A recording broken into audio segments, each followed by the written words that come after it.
여호수아 11장 22절 23절만 읽겠습니다. 여호수아 11장 22절 23절만 읽겠습니다. 여호수아 11장 22절 23절 같이 읽어요. 이스라엘 자손의 땅에는 아낙 사람들이 하나도 남지 아니하였고 가사와 가드와 아소들만 남았더라. 이와 같이 여호수아가 여호와께서 모세에게 말씀하신 대로 그 온 땅을 점령하여 이스라엘 지파의 구분에 따라 기업으로 주매 그 땅에 전쟁이 그쳤더라. 아멘. 같이 인사하실까요? 주의 이름으로 잘 될 것입니다. 더 잘 될 것입니다. 끝없이 잘 될 것입니다. 아멘. 예배 자리에 함께 하신 여러분, 이 한 주간도 하나님 동행하심으로 잘되는 행복한 한 주간의 삶이 되시기를 주님의 이름으로 축원합니다. 여러분이 별로 관심도 없고 또 뭐 교인들하고는 별로 상관이 없는 교단 이야기를 좀 해드려야 될 것 같아서, 그래서 처음 이야기를 교단 이야기로 시작을 하겠습니다. 대한민국에는 장로교단이 200개도 넘습니다. 그 가운데 하나님은 살아계시다, 하나님의 절대주권, 성경은 100%, 적어도 원문은 하나님의 말씀이다, 이제 그렇게 믿고 하나님 중심으로, 성경 중심으로, 교회 중심으로 가는 교단들이 그렇게 많지 않습니다. 그러니까 장로교 같은 경우는 이제 고신이라든지 합신이라든지 백석이라든지 합동이라든지 이제 백석대신이라든지 대신이라든지 이제 이 정도, 물론 이제 군소교단들이 좀 있겠지만 그 정도고 나머지는 100% 성경을 하나님의 말씀으로 믿지 않는 것입니다. 저희는 이제 저희는 대신이었고, 그래서 대신과 백석이 통합을 해서 제가 제3대 8300교회 총회장이 되었습니다. 그리고 총회장 끝나고 간곡하게 부탁을 하셔서 백석대학교 신학대학원 원장을 한 것입니다. 그런데 그때 이제 얼마 지나지 않아서 교단에 문제가 발생을 한 거예요. 그래서 뭐 16개 항이라든지 여러 가지 문제 때문에 교단이 결국 나눠지게 되었고, 저는 가만히 있으면 제 연금이라든지 이런저런 것들, 또 자녀들의 문제라든지 많은 혜택을 볼 수 있었지만, 그러나 저는 제 동지들이 중요하고, 또 저는 늘 내가 디딤돌이 돼야지 걸림돌이 돼서는 안 된다, 그렇게 생각하면서 살아왔기 때문에 결국 동지들과 함께 교단을 나누고 백석 대신 교단이 된 것입니다. 그런데 시간이 흘러가면서 이게 적어도 한 개의 교단이 온전하게 움직여가려면 3,000교회 이상은 돼줘야 합니다. 그런데 우리나라의 교단이 장로교, 감리교 뭐 다 합쳐서 1,000교회 이상 되는 교단이 10대 개밖에 안 됩니다. 나머지는 거의 다 뭐 200교회, 300교회, 500교회 이런 교단들입니다. 그래서 점점 이게 난파선이고, 그래서 가장 이제 교단 식구들이 원하는 합신과 이제 통합을 해나갔습니다. 지난 2년 동안 합신과 통합을 해나왔는데, 그런데 합신의 고질적인 문제는 뭐냐면 여성 목사 문제였어요. 그래서 제가 제 목양실에서 그쪽 뭐 대표들, 저희 대표들 모여서 얘기하면서 제가 뭐라 그랬냐면, 그대들을 밖에서 뭐라 그러는 줄 아느냐 그랬더니 가만히 있어요. 꼴통이라고 그런다, 꼴통. 그러니까 또 웃으면서 저희 꼴통 맞아요 막 이러고 이제 그래요. 그런데 한 교수님이 학교에서 여자에게 목사 한 수를 주는 것은 비진리다 이렇게 가르친 거예요. 그러니까 그 영향을 받고 이제 여자는 절대 목사 한 수를 받으면 안 된다 이렇게 이제 견뎌온, 그렇게 꾸려나간 교단이 합신이라고 하는 교단입니다. 그래서 제가 연락을 했어요. 그 열으라고. 이거는 진리 비진리의 문제가 아니라 이것을 역사적 배경으로 이해하느냐 아니면 문자적으로 해석하느냐에 따라서, 왜냐하면 성경에 여자들은 교회에서 잠잠할지어다 뭐 이런 말이 나오잖아요. 이제 그런 거가 그걸 문자적으로 해석하느냐 아니면 역사적 배경으로 해석하느냐에 따라서 전혀 다르기 때문에 미국의 개혁교회도 반은 여자 목사 한 수를 주고 반은 안 준다. 그거는 진리 비진리의 문제가 아니다. 이제 그랬더니 또 뭐라 하냐면 그래도 저희가 진리를 끝까지 지키려고 하는 것을 좀 어여삐 봐주세요. 진리 비진리 문제가 아니라니까 그게. 예, 그러고 그랬어요. 그러다 마지막 2년 가까이 이제 마지막 대전에서 회의를 하면서 제가 그랬어요. 합동 측도 우리나라 교단 중에서 제일 큰 데가 합동 측입니다. 아마 뻥튀기를 튀겨나서 그렇지 한 10,000교회 좀 더 될 겁니다. 10,000교회. 그 다음에 백석이 9,850교회입니다. 지지난주 9,850교회예요. 그 다음에 통합이 한 9,000교회쯤 됩니다. 그런데 이제 제가 그래서 그랬어요. 합동 측도 작년에 여자분들에게 강도권을, 강도질하라는 게 아니라 설교할 수 있는 권한을 줬어요. 여자분들에게.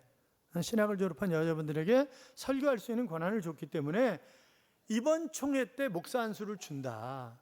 그러니까 그대들도 열라. 누가 총대를 매라. 통합하는데. 그러니 가만히 있어요. 나는 다른 사람 다 안 해도 나는 한다면 해. 그러니까 총대를 누가 매? 총회장 당신이 총대를 매든지 누가 총대를 매? 못하는 거예요. 그리고 합동이 여자 목사 문제를 열어도 우리는 못 엽니다. 이렇게 얘기를 하더라고요. 그럼 통합할 수 없는 거예요. 왜냐하면 우리 교단 안에 들어와 있는, 우리가 목사 한 수를 안 줬지만 우리 교단 안에 들어와 있는 여자 목사님들이 상당히 있어요. 같이 살겠다고 오신 분들이잖아요. 그런데 어떻게 내쫓냐고 그들을. 그건 말이 안 되지. 그래서 제가 마지막으로 그랬어요. 그러면 여자 목사님들이 문제가 된다면 그러면 우리가 여자 목사님들을 제거할 테니까 그대들은 이혼을 해라. 왜 여자하고 사냐? 왜 여자하고 왜 사냐? 그리고 교회에서 전부 다 일하는 사람들이 여자분들인데 당신들의 원리라고 한다면 교회에서 여자분들이 일하지 못하도록 해야지. 그게 말이 되냐? 그건 말이 안 된다.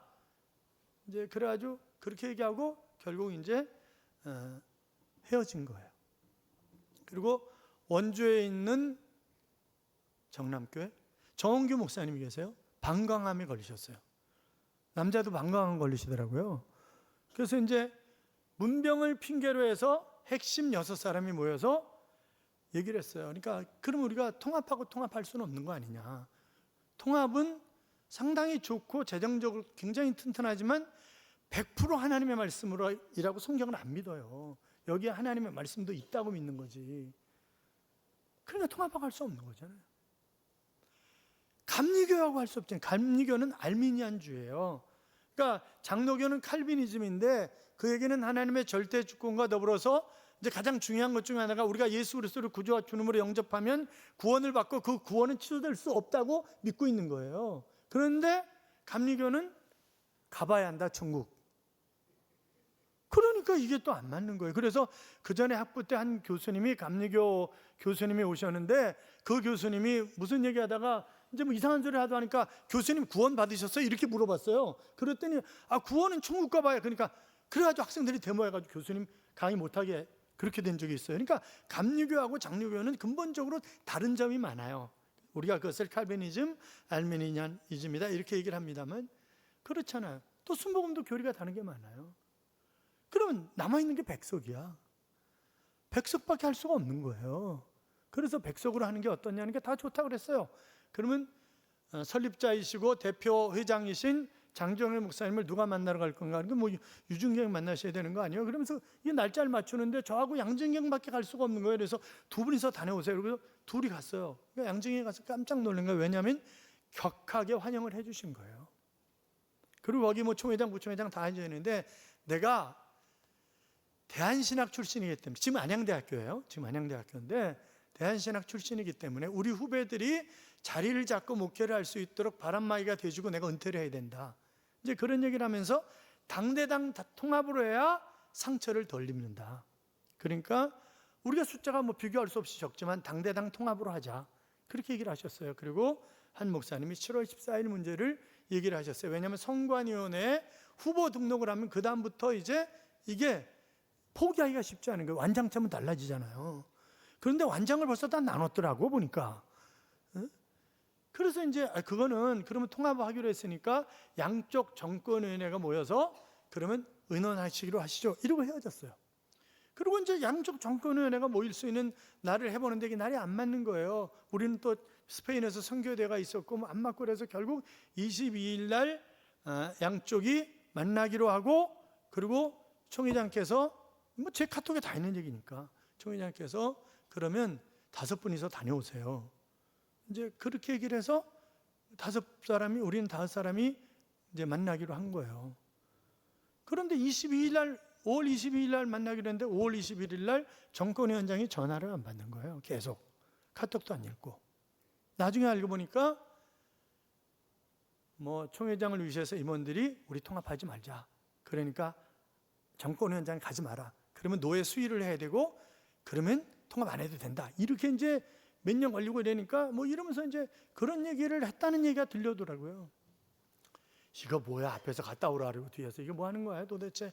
이제 그러면서 이제 하여튼 그래서 제가 서울로 회장한테 뭐 3명밖에 갈 사람이 없으니까, 왜냐하면 정은기 목사님을 간다 그랬다 사모님이 유방암 걸리셔가지고, 그래서 그날 갑자기 네 곳에 검사를 받아야 되니까 결국 이제 3사람밖에 없더라고요. 그래서 이건 뭐 회의가 될 수 없는 상황이라 그럼 자담회나 하고 와야 되겠다고 생각하고 서울로 회장한테 내일 시간 있냐 그랬더니 시간이 있습니다. 그래서 그럼 내일 아침 10시 20분까지 백석예술대학교 1층 로비로 나오시라고. 그러니까 그 양반은 모르고 나온 거예요. 그냥 오라니까 제가 오라니까 그냥 온 거예요. 그 다음날 아침에 정권위원장이 나타난 거예요. 왜냐하면 이제 그 농어촌 선교회장이고 정권위원인 이수일 목사님이 그 사모님한테 전화도 안 받고 이러니까 그 사모님한테 밤늦게 해가지고 긴급한 상황인데 통화를 좀 되게 해달라. 그래가지고 그 다음날 새벽에 통화가 됐고, 그래서 와야 되는데 이게 안 오면 당신이 안 오면 말이 되냐 이게.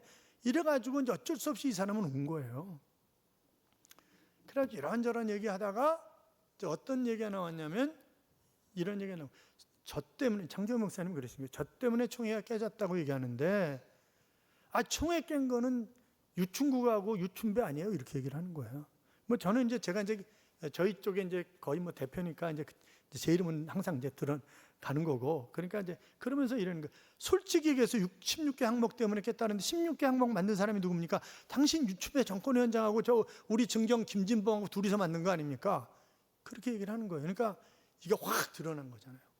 그리고 나는 70세라고 그랬는데 유 정권위원장이 계속 75세 하자고 그래서 75세 된 거 아닙니까? 이렇게 얘기하니까 이 양반이 뭐가 되겠어요? 그래서 제가 그냥 75세 잘했잖아요. 우리 교단도 75세로 바뀌었어요. 그러면서 너스레 떨면서 이야기 화두를 다른 데로 돌린 거예요. 그리고 결국 7월 14일에 하느냐 안 하느냐 하는 그런 문제를 가지고 얘기하다가 이제 정권위원장, 그분은 이제 자기가 책임지는 건 절대 안 하는 사람이니까 총회장에게 물어보고 그 다음에 이제 연락을 드리겠다. 그리고 헤어졌고 각자 모여서 우리끼리 그럼 하자, 그냥 7월 14일 날 그렇게 결의를 했고, 저쪽은 만약 백석 대신이 안 하면 백석으로 들어오게 되어 있는 한 5, 600교회를 그들과 합쳐서 그냥 환영 예배를 드리자, 그렇게 결의를 했다고 저한테 들려오더라고요. 근데 그 자리에서 이제 우리끼리 모여 있는 자리에서 이제 농어촌 선교회 후원회장이 세종학교 황덕영 목사님이니까 이제 만나는 모양이에요. 만나서 솔직히 통합에 대해서 물어보니까 저는 세종교회가 언제까지 피로감을 느껴야 되는 겁니까? 왜냐하면 교단이 제일 크니까 거기에 계속 도와달라고 계속 그러는 거니까 이게 언제까지 피로감을 느껴야 되는 거냐고, 전 적극적인 찬성론자입니다. 이렇게 얘기를 한 거예요. 그리고 그 다음날 22일 날 회의에서 결국 이제 통합하자 이렇게 이제 얘기가 된 거죠. 그런데 그 다음 날인가 전국 실행위원회는 각 노회장, 각 상비부서장들로 모여 있는 데가 실행위원회예요. 그런데 실행위원회 카톡방에 올라온 거예요. 말도 안 되는 거짓말로 올라온 거예요. 아무도 모르게 저하고 양준경하고 둘이 가서 백석대 설립자를 만나고 7월 14일 날 통합하기로 결의하고 왔다. 이렇게 거짓말로 올린 거예요. 근데 총회장은 총회장이니까 제가 또 권위를 지켜줘야 되잖아요. 그러니까 대받아치지 않고 가만히 들어올 때까지 기다리고 있는 거죠. 기다렸다가 들어오는 날 나한테 한 분이라도, 그러니까 이제 저는 어떻게 이해했냐면 정권위원장이 자기가 총회장하고도 그렇고 정권위원회 양쪽 교단 모이는데 안 가기로 했고, 또 거기서 16개 항목 만든 장본이라는 것이 폭로가 됐고, 이러니까 그걸 감추기 위해서 이상하게 보고를 했는 모양이다. 이제 그렇게 생각을 했어요. 그렇게 생각을 했고, 근데 이제 나중에 보니까 뭐 총회장이 가지 말라고 막 이제 정권위원장한테 설득한 거 그러더라고요. 그래서 내가 대받아칠 수 있지만 당신의 권위를 생각해서 가만히 있었던 거다. 그리고 이런저런 얘기 있었는데, 그러면 당신이 나한테 물어보고라도 얘기를 했어야 되는 거 아니냐. 이게 뭐냐 도대체. 그리고 과거를 따진데 뭐 하겠냐 하니까 고맙습니다. 이러고 카톡이 왔어요. 그리고 자기가 워낙 잘못했으니까 이제 만나자고 연락이 올 줄 알았는데 연락이 안 오는 거예요. 그래서 제가 6월 3일 날 길게 팩트를 해가지고 카톡으로 총회장한테 보냈어요. 사실인지 틀린지 얘기하라 이게. 이제 할 말이 없는 거죠 사실. 그리고 지난 수요일 날 잘못했다고 사과를 받고 거기 총회장, 부총회장, 장로부총회장, 총무 이렇게 넷이 있는 데서 잘못했다고 사과를 받고 사과하는 의미로 밥을 샀어요. 점심을 먹고 왔어요. 그런데 들려오는 소리가 총회장이 뒤에 가서 통합을 안 한다 이렇게 얘기가 들려오는 거예요. 이거 뭐야 또? 이제 그런 거죠. 근데 이제 그 중간에 있는 사람들이 나쁜 사람들이 많아요. 이렇게 말을 막 이상하게 바꿔서 전달하는 사람들이 굉장히 많아요. 그래서 제가 이제 여자분들 죄송해요. 제가 이렇게 올렸어요. 불알 두 쪽 가진 놈이 한 번 하겠다면 하는 거지. 그게 뭐 이렇게 저렇게 이제 그러고 올렸어요. 그랬더니 맞습니다. 뭐 이러고 이제 그러더라고요. 그리고 이제 저희가 목요일 날 그 저희 교회에서 시찰에 노회 증경 노회장들 회의를 했어요.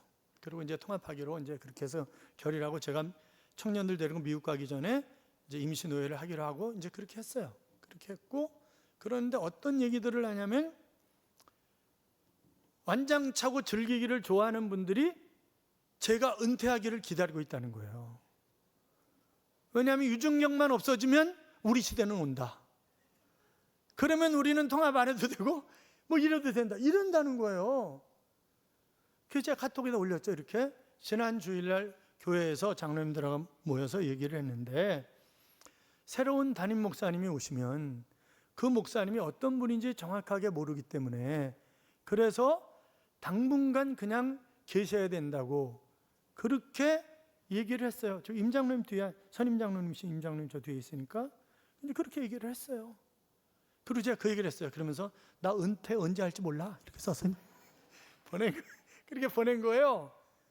그러니까 이제 야 이거 빨리 은퇴해야 되는데 이게 뭐 이제 그런 거죠. 그래야 우리 시대는 오는 건데 뭐 이러고 그러는 거예요. 그래서 저는 그래요. 며칠 전에 또 그 지금 프랑스에 가 있는 아마 들어왔을 거예요.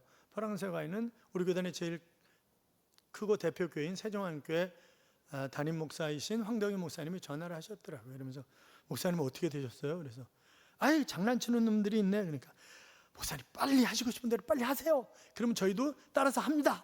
그래서 알았다고 이제 그러고 그랬는데 그러니까 이제 이런 거예요. 교단에 1, 200 교회가 남더라도 그냥 우리끼리 해먹자. 아니 이게 5년, 3년, 5년, 10년 뒤 보면 너무나 뻔한 건데 이게.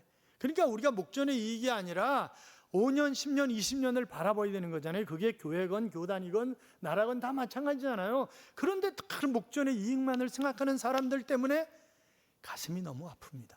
그렇잖아요. 그게 말이 안 되는 거지 그게. 그러니까 저희 교회는 통합한다 무조건 통합한다. 그리고 앞으로 이제 후임자를 뽑을 때 이제 백석과 백석 대신의 목사님 가운데 후임자를 뽑을 것이니까 여러분이 통합과 후임자가 잘 선택될 수 있도록 기도를 많이 해주시기를 부탁을 드리겠습니다. 아셨죠? 오늘 본문은 이스라엘 백성이 애굽에서 나와서 40년 동안의 광야 생활을 마감하고 모세가 죽은 후에 후계자 여호수아와 함께 약속의 땅인 가나안 땅을 정복한 것에 대한 결산과 요약을 하고 있는 그런 말씀입니다. 그런데 이 말씀을 보면서 우리가 과연 받을 교훈이 무엇인가 하는 것을 살피면서 은혜 받기를 원하는 것입니다. 첫째는 하나님이 명령하셨으면 그 명령에 순종해야 한다라고 하는 것입니다. 자, 명하신 일은 어떤 일이든 그것이 굳은 일이든 아니면 그것이 기쁜 일이든 그것이 나의 희생을 요구하는 일이든 어떤 일이든 내 경험적으로 지식적으로 뭐 이해가 되지 않는다 할지라도 하나님이 명하시면 순종해야 되는 거 아니에요? 그래야 거기에 은혜가 있고 거기에 행복이 있고 거기에 승리가 있는 것입니다. 자, 20절 봐요. 20절 같이 읽어요.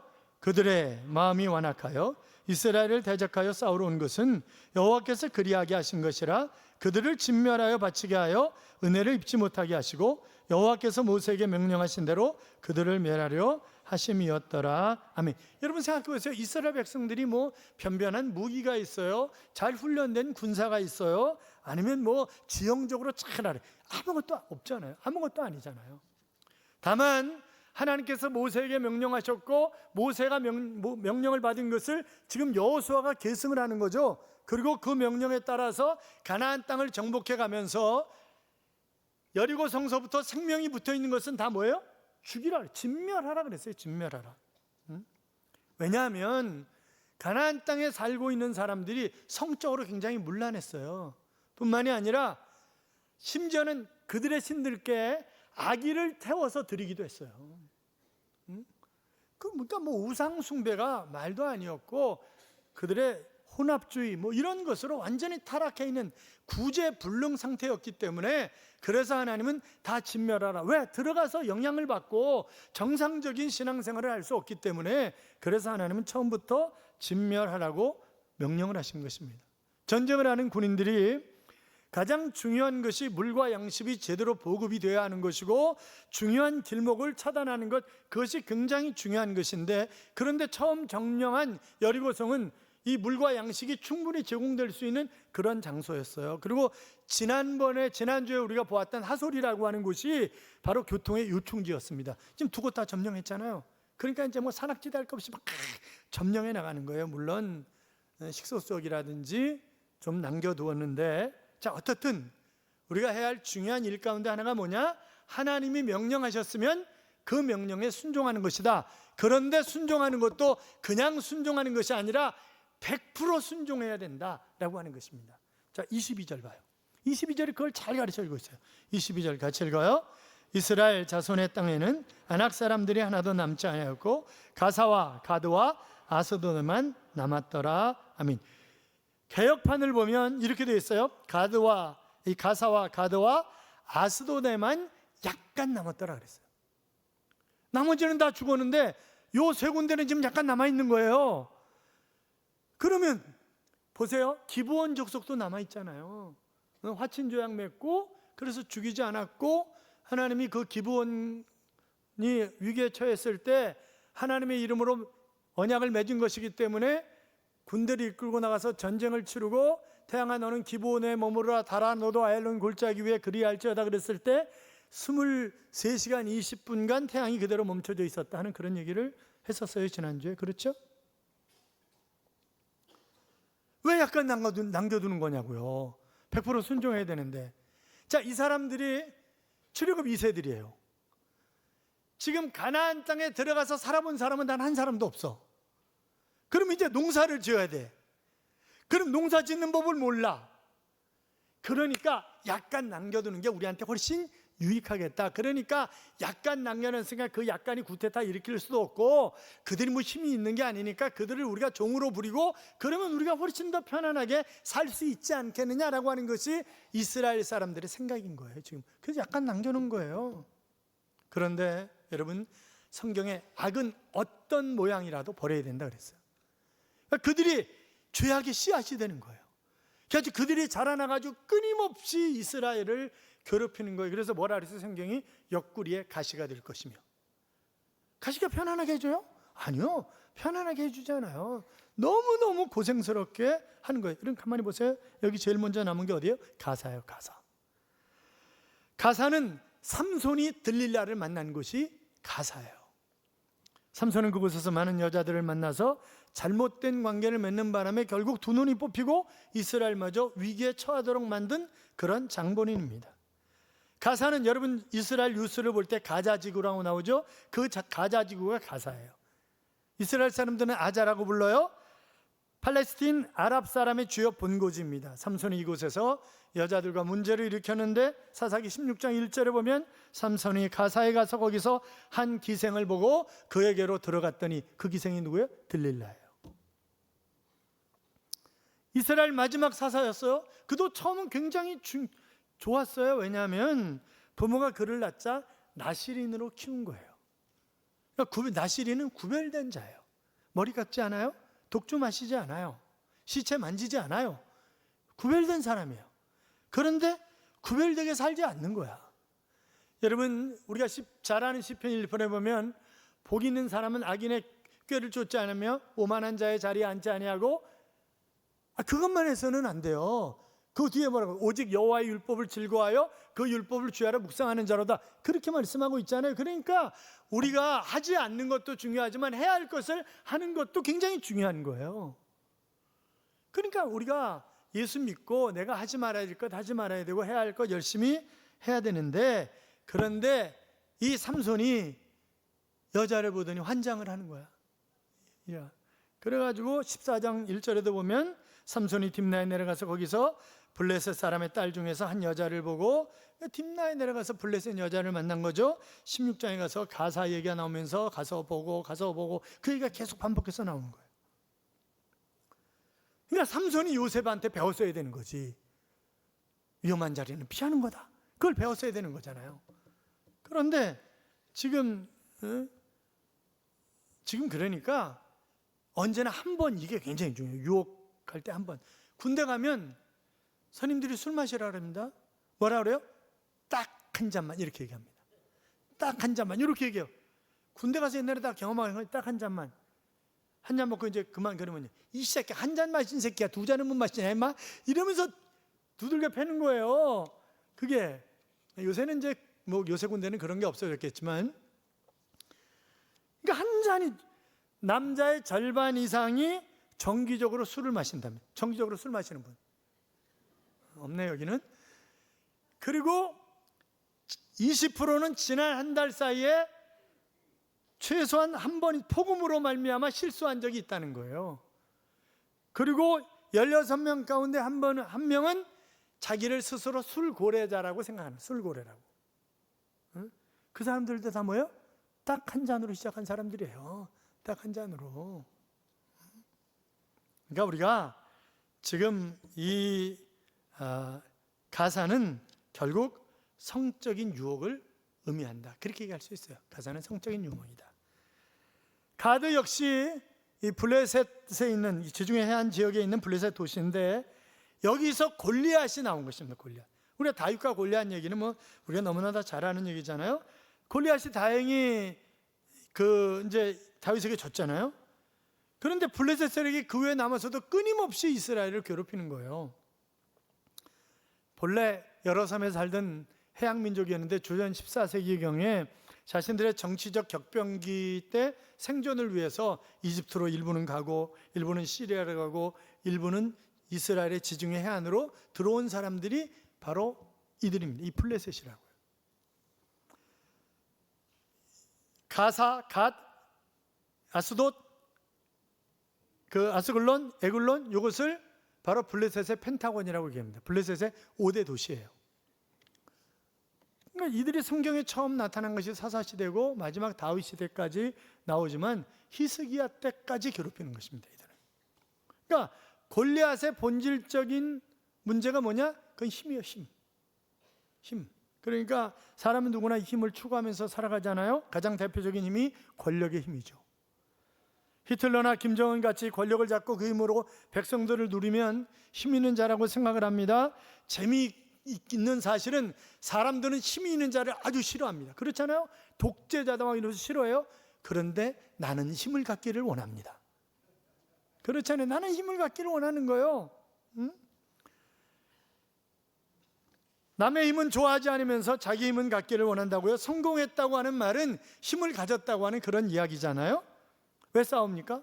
여러분, 가족들도 보면 유산 문제 이런 것 때문에 막 싸우고 그래요. 왜 그래요? 돈이 힘이라고 생각을 하는 거야. 돈이. 그러니까 형제가 뭐가 없어요. 여러분, 사울왕 보세요. 출발이 얼마나 좋아요.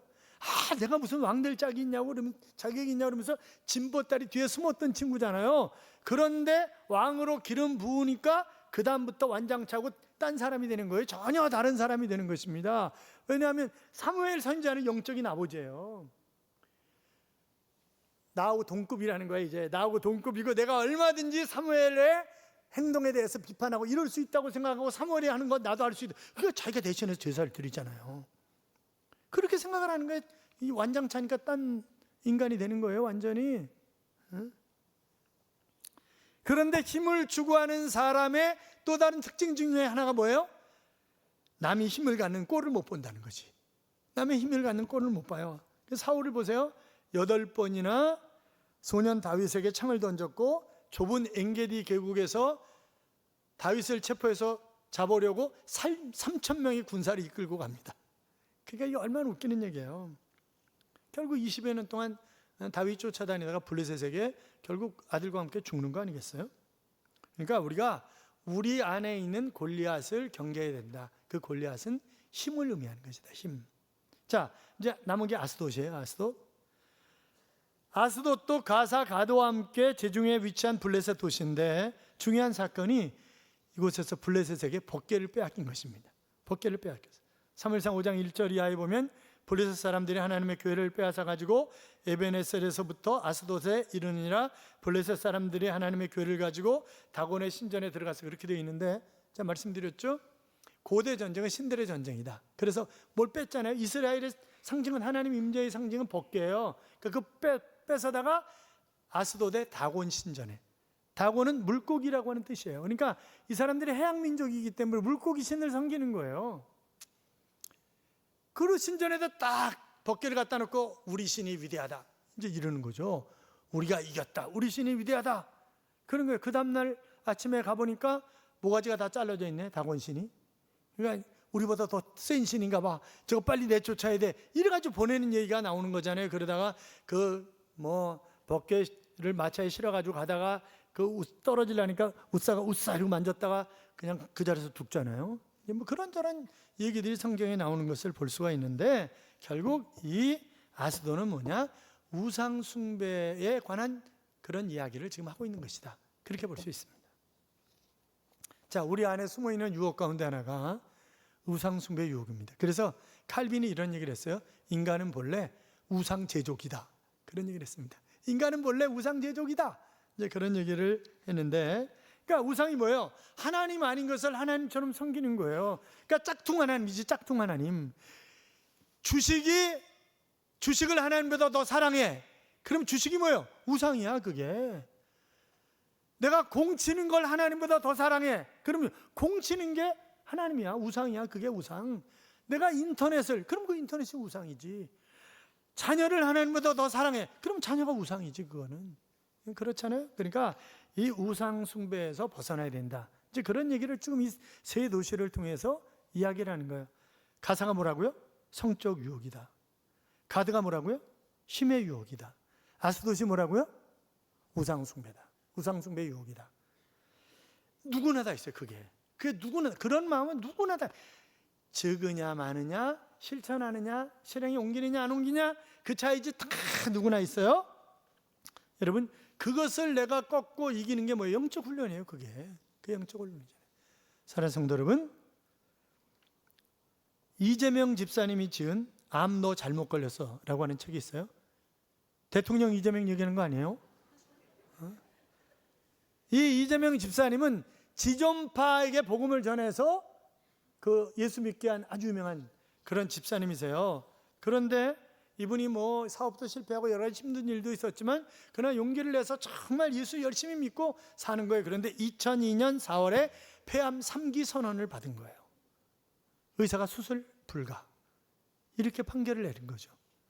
그런데 목사님이 신방으로 오셨어요. 그러더니 집사님, 세상에 태어나서 먼저 가는 사람도 있고 나중에 가는 사람도 있고, 그런데 다 가는 거야. 그러니까 집사님도 잘 준비해서 가, 그렇게 얘기를 했어요. 신방 와가지고. 저는 못 그래. 저는 가가지고 그래. 집사님, 우리가 믿음으로 이길 수 있는 거야. 기도로 이겨야지, 뭔 소리야. 이러고 이렇게 얘기한다고. 그럼 삐질만 하잖아요. 그렇잖아요. 그러니까 아마 보통 사람 같았으면 목사라는 사람이 도대체 와가지고 빨리 죽으래, 이게 말이 되는 소리야? 이렇게 얘기할 수 있는데 이분은 진심으로 아멘으로 받아들인 거예요. 목사님의 말씀에 순종해서 내가 갈 준비를 잘하자. 그러면 무슨 갈 준비를 잘할까? 그랬다가 병동에 전부 다 암 환자들이니까, 그럼 이 암 환자들에게 주님의 유언이 땅끝까지 이르러 복음 전파라는 게 주님의 유언이니까 그럼 열심히 내가 전도해야겠다라고 생각을 하고 열심히 전도를 한 거예요. 열심히. 그래서 암 환자 220명을 전도했어요. 별로 안 놀라시네. 1년에 전도 한 명도 하기 힘든데 220명을 전도한 거예요.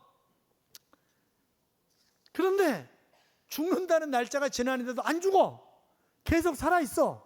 그러니까 자기는 정신없이 계속 전도를 하는 거예요. 정신없이 계속 전도하는 건데 50차례에 걸쳐서 항암 치료를 받고 정상이라 할지라도 몸이 다 망가져서 자기 몸도 제대로 가눌 수가 없는 그런 상태인데 그 몸을 이끌고 다니면서 전도를 하는 거예요. 그리고 몸이 점점 좋아지는 거야. 그러더니 2016년에 완치가 됐어요. 할렐루야. 얼마나 감사하냐고 이게. 그래서 교회마다 전도의 불꽃이라고 하는 그 불꽃을 그런 책을 썼어요. 물론 그렇다고 교회에 있는 암 환자분들한테 그들도 열심히 나가서 생명 걸고 복음을 전하면 하나님이 틀림없이 치료하신다 그런 얘기를 하는 건 아니에요. 그러나 그것이 이재명 집사님만의 얘기가 아니라 나의 이야기도 얼마든지 될 수 있는 거잖아요. 그렇잖아요. 얼마든지 하나님이 나를 치료하시고 나에게 더 멋지고 아름다운 그런 행복한 일을 하게 하실 수 있는 거잖아요. 그게 나에게는 적용이 안 된다 그런 얘기 하시면 안 되는 거예요. 그렇잖아요. 사랑하는 성도 여러분, 어떤 삶을 살아가기를 원하십니까? 아마 행복하고 형통한 삶을 살아가기를 누구나 원하실 거예요. 가사, 성적인 유혹이었어요. 가드, 힘의 유혹이었어요. 아스돗, 우상 숭배의 유혹이었어요. 그러니까 그 유혹을 날려보내고 100% 하나님의 말씀에 순종하여 살아감으로 행복한 미래가 활짝 쫙 열리는 그런 삶을 살아가시기를 주님의 이름으로 축원합니다. 우리 같이 기도하겠습니다. 우리 같이